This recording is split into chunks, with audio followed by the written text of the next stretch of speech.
You know what else was incredible, Brad? Aiden Fisher's press conference. Anytime this guy steps up to a microphone, much like Signetti, but for obviously different reasons, I love listening to Fish talk, his perspective, the way he talks about the game and the guys around him, and he's just doing great things. They asked him about team continuity, essentially like, are you guys ahead this year versus where you were last year? He said we're a lot farther ahead this year, which is really exciting to hear. And again, that's like a lot less, or most, if not all of the leaders in place on this football team, it's not their first year in Bloomington anymore. Like, that, been there, done that, know the routine, are comfortable, like have their place in their like apartments or whatever, like houses set up, and like know where they're getting their food, and just like know the people in town. And it's just 1,000 times more comfortable, and it just allows you to be that much like farther ahead. And like, yeah, to hear Aiden Fisher acknowledge that they're in a much better place this year than they were last year, knowing that they were one of the best defenses in the country last year, it's just like, people wonder why we're so confident about this football team. And it's like, we keep hearing things like this. What was the record last year? It was 11-2. Okay, just wanted to make sure, so they should be, and they're ahead of schedule from that season. Okay, just doing math real quick. Just want to. They asked him about D'Lo being a leader. He said at James Madison he wouldn't say a word. He said now he's pushing guys to be better. He's bringing guys along, and so it's a really cool evolution of D'Angelo Pons, the leader. Love that for him. I mean, DBs are naturally quiet. I feel like, I played with a couple NFL DBs back in my day, and they're quiet guys, not necessarily the biggest vocal leaders. And so it's nice, seeing the DB kind of get into it and become a vocal leader on the team, because I don't know, there's just something about that position. I think that just makes you quiet. You kind of got to just, it's a mental fortitude thing, I think, that comes with it, because you got to be a goldfish. You got to kind of focus on the next play at all times, not worry about things in the past. So the fact that he's probably doing a great job managing that these days, he can, pay it forward a little bit and share some wisdom. Well, I actually have a great nugget for you that I'll save it for the Pons presser, because it's coming up next. They asked Fish about being a leader himself. He said it makes him better. Just knowing that other people are relying on him, and having, he didn't say that spotlight, but essentially like having guys look up to you, and like knowing that you have to set the example, and just having that responsibility makes him a better player, better person.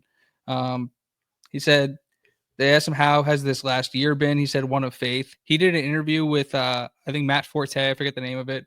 But it was very faith-based. And if that's kind of your thing, definitely go check that out. Like, it was I haven't seen it yet, but from the clips that I saw, the quotes that I saw, obviously big Aiden Fisher fan. So definitely go check that out. And he said it's been a surreal ride the last couple of years. I love Aiden Fisher for the captain. They asked him about the next steps, or how do they take the next steps. And he said it's through leadership. Like, the defense is better when he's being a spark plug, when he's being an energy guy. He wants to get better in pass coverage, better at getting off blocks. He said if you're not, constantly sharpening the sword, it's getting dull. And so, and then he said when he was not playing, he started to get into golf. But since fall camp started, he's doesn't have any time to do anything else. It's just football and sleep. Love that. That's how it should be. Once we get into August, it's football and sleep only. All right. Well, you should have heard Kamara talking about it. Well, what the difference between like spring and fall is. And he's like, it's game day every day. He's like, we're full blown game intensity every single day, every rep. I was like, argh. God, these guys probably practice so good. That's so insane. I would love to just go to a practice, just see it live. That's about playing with Kamara. He said he's seen him take so many steps. It's everything you want in a leader. And obviously, as a linebacker playing behind that guy who's just so destructive on the defensive line, has to make his job a hell of a lot easier. On Roe Hardy, he said he really started to pick it up mid-season. They saw flashes of it in practice. He said athletically, he's as good as anybody. So it was really just about understanding the playbook, the football IQ stuff. And once that came along, you see the type of plays this dude's making. It's so interesting because, like you said, you Ro Hardy, 5'11", 225, 0-star recruit, yet like you hear Aiden Fisher talk about how athletic the dude is, and you watch him make plays, and that can only come from athleticism. And so this dude's just a freak. He's a freak. He's my favorite player on the team. I don't want to pick favorites, but he just is. I'm gonna do it. It's Ro Hardy. He's my favorite player. Probably because he's not like, so I highlight like the key players on here, and he's not highlighted on here because he doesn't have that necessarily like all conference hype and draft hype yet. But he's that guy where it's like, we know he's gonna, like, next year, like there's gonna be a lot of Ro Hardy hype going into the next offseason. But we're focused on 2025 right now. And this is the Ro Hardy breakout year, and it's going to be exciting because we know it's going to happen. And then they asked Aiden Fisher about helping the family, sending that the father and his two sons that gift basket, the gear and the helmets and such. And he said he felt a connection immediately. He said he called his mom. They were both crying on the phone together, and he said like he knew immediately they were gonna, reached out and said they were gonna help them out. And he just said like he can be a resource for those kids, somebody to talk to based on his experiences. And it's just like you couldn't build a better leader in a lab. Like you couldn't build a better human. That's what I'm saying. Like this dude is just such a genuinely good person, and to have that be the shining light in our locker room, like the leading voice, the one everybody's turning and looking at as the role model, is like, yeah, man. Like Aiden Fisher is everything that's great about, man. He's everything that's great about college football. It's guys like you can Aiden put the spotlight on him. Yeah, it's guys like Aiden Fisher that get you over the mountaintop to win championships. Period. Like, yeah, you can have all the talent in the world, but do you have the best leaders to get that extra oomph? Yeah, this year just feels so special. I feel like all the pieces are coming together. Like having Fish there is so huge. Kamara and Pond's back. Like it's just, it feels so special just because, like, yeah, Fisher, like having your All-American, linebacker return is one thing, but like having it be the high character guy of Aiden Fisher, I think is just like a whole nother like level to it, right? Like it can be like, you know what I'm saying? Like it doesn't, like, I know exactly what you're saying. Yeah. Just because the impact that he has, like great leaders or anything like that, is just, yeah. His positive impact on the culture and just being around every day and being that leading voice, it is just as impactful as being an All-American on the football field. It just happens to be in the same person, which is like, those dudes just don't grow on trees. They don't. When we look back 10 years from now and we're looking at, the glory days of IU and reminiscing on things, like Aiden Fisher is basically the guy who got this whole thing started. Right. And yeah, it's guys like that are the catalysts for program success. Another catalyst for program success, D'Angelo Pons. Bang. In D'Lo's presser. He is a dog. They asked him about Byron Baldwin Jr. And on Baldwin potentially following his path of somebody who plays early. He said it reminds him a lot of himself. He's got a lot of energy, brings it every day. Baldwin is somebody who the older guys rave about, especially the guys who like played early as freshmen. Like Amari Farrell said the exact same thing. Is like, the dude brings energy. He asks questions. Like he's engaged. Like he's a football player. Like he's just a football player. Number 2 in your program. Yep. They asked D'Lo about being a leader. He said it's definitely different. He's being more vocal. Telling you, DBs are quiet guys. They don't necessarily fall into that role all the time because they got, there's different types of personalities to play that position. So to see him kind of step into that's only going to help him come draft day and all the things that they hear. 100%. On Jamari, they said, I think he's going to have a great year, a great season. They asked him about his leadership style. He said it's by example, but obviously he's going to try and be more vocal this year. I think this was my favorite answer. When he knew he could be an All-American or at that level, he said first day of freshman practice, he just knew he was different, which was a sick answer.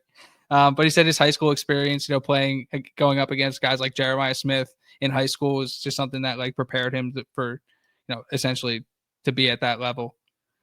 They asked him if he felt like if he was getting wiser as he got older. He said he feels like his football IQ is growing. Like he said, he's understanding concepts better and just like the mental side of the game he's picking up, which is insane to hear. Somebody who can already shut down half the field, that the guy's still getting better. Well, I mean, DB is kind of just like zone or guard the guy, you know. But you know, I get what he's saying, and that can only be better. I mean, it means that we can run fancier zone concepts and stuff like that, and try to trick quarterbacks now, and instead of just like kind of just keeping it in. You know, we can actually, you know, one thing I kept saying last year was like, I would like to see more turnovers. We got a good amount of them because we didn't, like, our turnover margin was very solid because we didn't turn the ball over, and every now and then we did. But would love to see a lot more picks this year. Not necessarily just like the strips, like those just kind of happen from being physical, which I think we'll just kind of maintain, right? I would love to see more interceptions going into this year, and I mean, with the personnel we have, you got Farrell and Pons. There are two best ball hawks returning, and yeah, I'm just excited to see some more of that. That's something I want to look for going into this year, and I'll probably into week 1, probably things I want to see. Like I want to see us pick off ODU 3 times. That's what I want to see. I'm with you. That was one of the things that I picked up from T-Cal went on Three's Indiana show. And they were talking about Indiana's defense last year. And one of the things that was said was Bryant Haynes probably would have liked to play, like, disguise more coverages, but based on the personnel they had, he was almost forced to show base most of the time. And that's something that Amari Farrell noted in his presser is like the biggest difference between this year and last year is the versatility of that room. And like, yeah, me and you can like say we like the room over and over again because we like a lot of the guys in there, but like it's the talent level as well. Like there's a lot of guys who are going to be able to get on the field, and that's going to allow them to do a lot of, like, present a lot of different looks to the quarterback.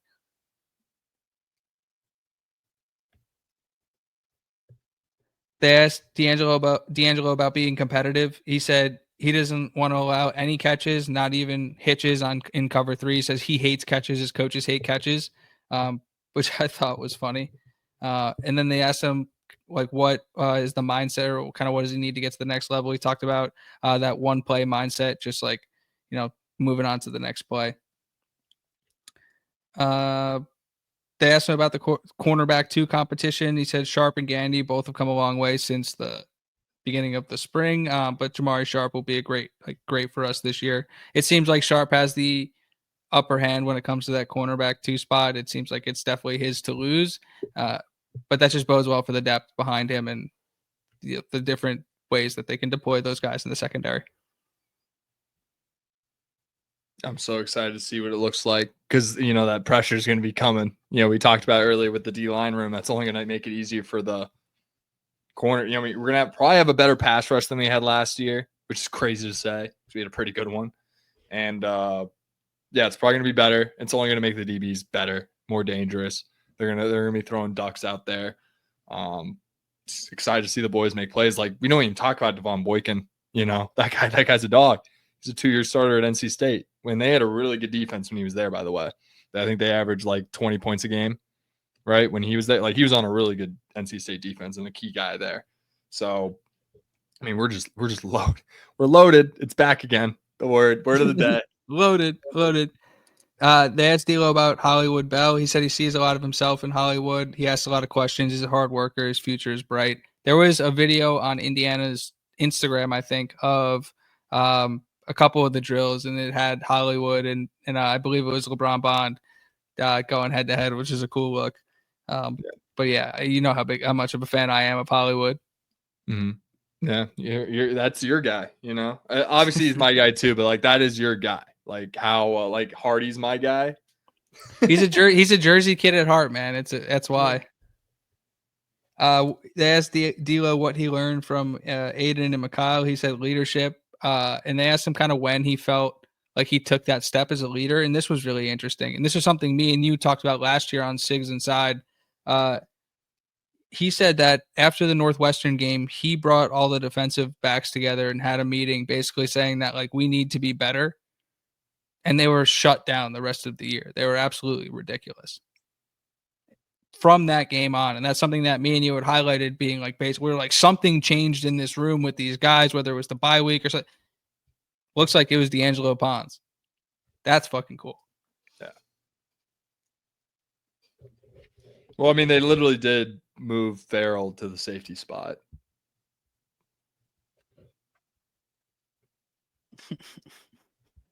What are you laughing at? Chat? Armin? Yeah. Yeah. Well, yeah, I'll give you some takes. Like Purdue, new coach. It's gonna be a tough road. It's gonna be some tough chugging along for Purdue and recruiting trail until they can build some sort of, I don't know, just like relevance. And then Wisconsin, like that's not. I didn't even know they were struggling in recruiting. Like it sounds like Fickle's No, days actually, are they're doing a numbered. decent. No, I was about to say I would say they're doing a decent job. They ended up, not that Indiana was like, it got to the point where it was head to head between Indiana and Wisconsin, but they went into Indiana and grabbed one of the better receivers out of there. Like they're not doing poorly. They're definitely, Wisconsin's recruiting is definitely shifted to the fact where like we're getting the best offensive lineman in Wisconsin to come into Indiana, and I think that should be a bigger point of concern for anyone who would be a Wisconsin fan. You want to know who? Well, I mean, Purdue's actually doing okay. They got 19 commits right now. You want to know who's the lowest Purdue, rated listen. team on the team Well, I'll rankings right say now? this, and No, I'll say it's this, 20. and It's 20. The answer's 20. the lowest. Who is it? It's Nebraska. I'm dead ass. That's funny. No, I think Purdue will be better than people think. I think they have a legitimate chance to push for a bowl game. I really do. I'm not gonna like, as fun as it is to make fun of them and be like they're gonna be bad, new coach and all that stuff. Yeah, I don't know, but I Hey, digress. why is Notre Dame popping in? Seems very daunted. Man, I would never go to your show. It's all right. Cool. Cool. All right. Dope.